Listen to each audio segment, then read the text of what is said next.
Saya beri judul sebagai Saksi Bisu Kejahatan Pemilu 2024. Diagnosis ini saya lakukan berdasarkan sudut pandang pengetahuan saya, pengalaman saya, kompetensi saya sebagai perakayasa sistem informasi dan perangkat lunak.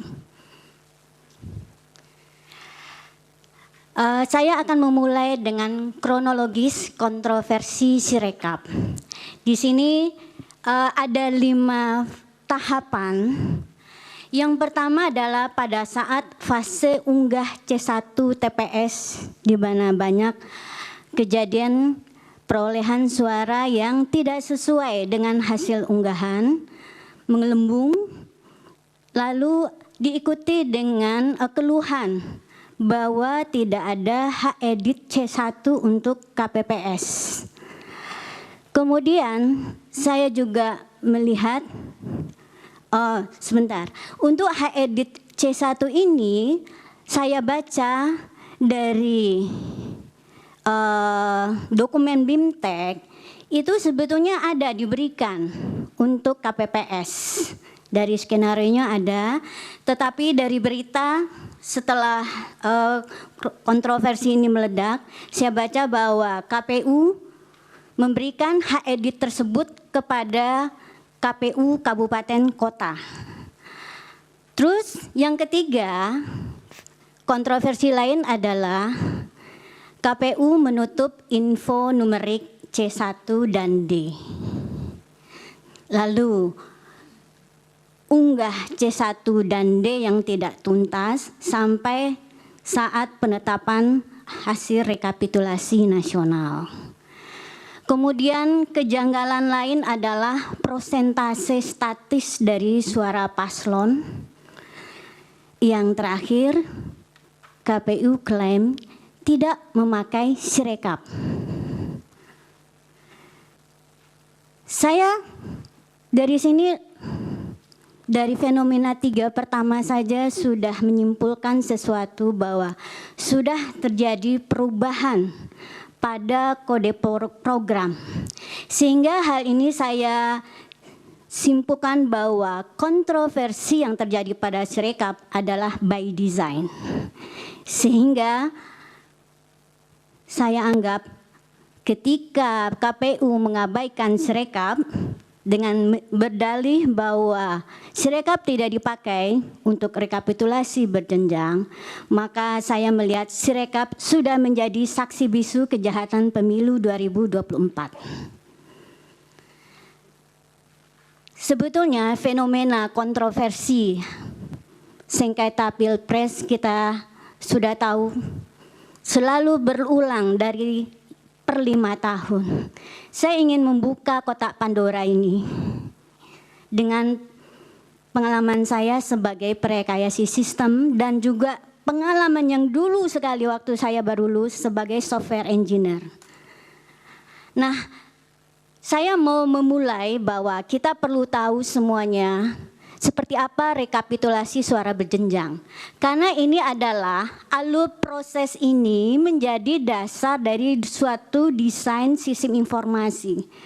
Desain sistem informasi tidak akan berbeda dengan alur proses bisnis yang berjalan. Dimana kalau kita memahami alur proses bisnis ini, maka desainer bisa menetapkan apa yang menjadi requirement atau fitur layanan dari suatu sistem informasi terhadap semua calon penggunanya. Di sini saya mau menggarisbawahi atau memberi fokus pada fase TPS ya ke kecamatan. Di mana di sini adalah fase di mana C1 itu ada beredar. Pada saat pemungutan suara itu dihasilkan C1. Lalu dilakukan perhitungan ya yang menghasilkan C1. Pada saat pemungutan itu hasilnya adalah kotak suara dan hasil pencoblosan. Lalu dihitung pada fase penghitungan yang menghasilkan C1 hasil. Kemudian dari petunjuk yang saya baca dari Anda unggah bahwa itu KPPS lah yang mengunggah dan disimpan di database Sirekap. Nah, kotak suara dan C1 itu dibawa ke kecamatan. Di sini dilakukan rekapitulasi untuk kecamatan. Dan hasil dari tahapan ini ada yang namanya formulir D dan itu bertahap-bertahap sampai dengan nasional.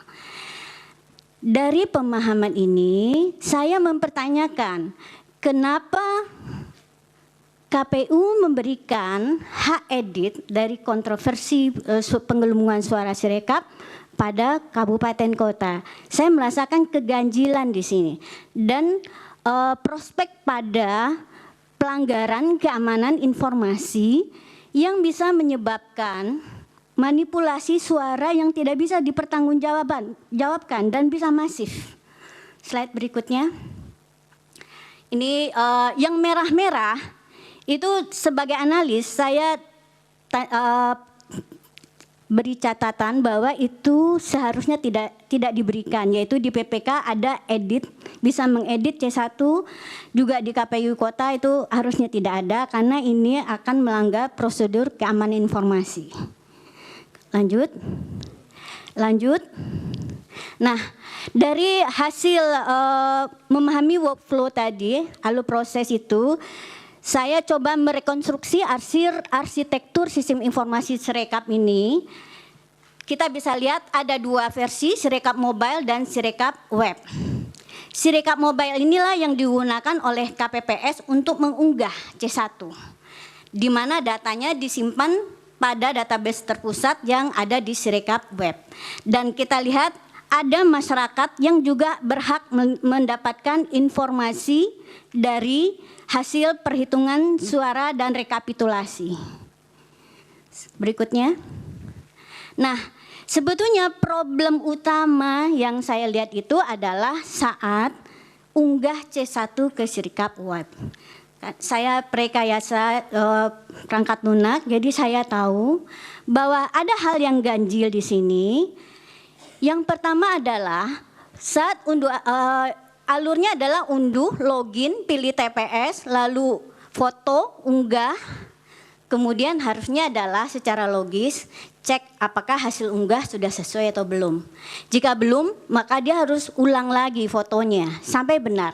Ini saya analogikan dengan ketika kita setor uang ke bank, ya, hasil pembacaan mesin itu harus benar dulu, baru dia boleh disimpan ke database.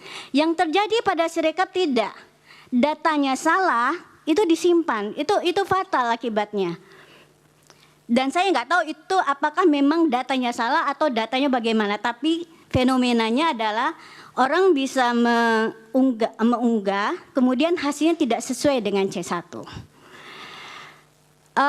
Ada dua fitur yang dihilangkan di sini, yaitu fitur validasi, di mana suara bisa melebihi dari DPT dan hasil tabulasi antara perjumlahan paslon 01, 02, 03 itu juga bisa lebih. Jadi di sini tidak ada validasi. Lalu edit, kenapa juga bukannya diberikan pada KPPS, tetapi kok malah loncat sampai ke KPU Kabupaten Kota. Dan KPU klaim itu ada 154.000 TPS yang bermasalah dan editnya diberikan pada KPU. Dan saya pikir itu akan sangat perubahannya tidak terkontrol. Ibaratnya adalah seorang nasabah setor uang di ATM, kemudian pegawai bank entah di mana bisa mengubah suaranya. Itu yang analoginya. Dan saya sebagai engineer melihat ini bukan kesalahan desain. Desainnya benar sejak di BIMTEK. Tapi kenapa pada hari H validasi dan edit itu hilang? Itu ibaratnya seorang desainer pesawat, dia membuat pintu pesawat, tapi nggak diberi, ada pintunya, tapi nggak diberi daun pintu. Kemudian penumpang tidak dikasih seatbelt. Apa yang kita pikirkan? ketika pesawat nanti take off. Itu bencana yang luar biasa. Dan untuk Sirekap, angka itu adalah penting. Jadi dia harus divalidasi sebelum disimpan. Di sini saya melihat ada perubahan pada kode programnya. Apalagi fitur edit tiba-tiba hilang, informasi bisa ditutup, itu mau tidak mau itu merubah di kode program. Berikutnya. Di sini saya tulis rasionalisasi kontroversi tersebut dengan detail. Tapi tadi sudah cukup saya bahas. Bisa dilanjut? Nah, saya mau mencoba merekonstruksi lagi bagaimana manipulasi suara masif itu bisa dilakukan. Kita tahu bahwa setiap klien atau user itu berhadapan atau berinteraksi langsung dengan aplikasi itu melalui sesuatu yang kita sebut bagian front end. Dan data itu dijaga, ya, permintaan dilayani oleh bagian yang namanya back end. Nah, resminya tadi adalah seperti kita lihat, usernya adalah KPPS, kemudian PPK, Kabupaten KPU Kabupaten Kota sampai dengan pusat dan masyarakat. Sekarang, ya, ini bisa dilakukan, ya. Slide berikutnya. Nah, manipulasi suara itu bisa dilakukan oleh manusia yang diberi hak akses untuk mengedit seperti tadi. KPU Kabupaten Kota diberi hak untuk mengedit perolehan suara yang tadi dianggap kontroversi gagal gitu ya. Lalu bisa juga oleh semacam bot atau robot, ya, dia berupa program, ya, yang diberi kesempatan oleh back end, ya, seperti dibukakan pintunya agar dia bisa melakukan suatu pekerjaan yang secara otomatis dan berulang untuk mengupdate data dengan perolehan suara yang bisa disetting. Nah, ini bisa beruntun dilakukan. Next. Nah, hal-hal yang saya paparkan ini nanti bisa dibuktikan oleh teman saya, Hairul Anas. Beliau yang punya software untuk mengungkapkan fakta bahwa dugaan bagaimana manipulasi suara secara masif itu bisa dilakukan. Nah, rekomendasi saya adalah kita bisa untuk membuktikan kejahatan pemilu ini dan dampaknya terhadap hasil pemilu, maka diperlukan audit forensik terhadap Sirekap jika diperlukan.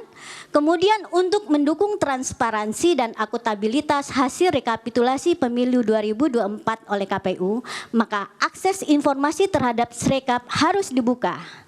Yang ketiga adalah unggah C1 hasil dan D hasil yang otentik harus dituntaskan hingga 100%.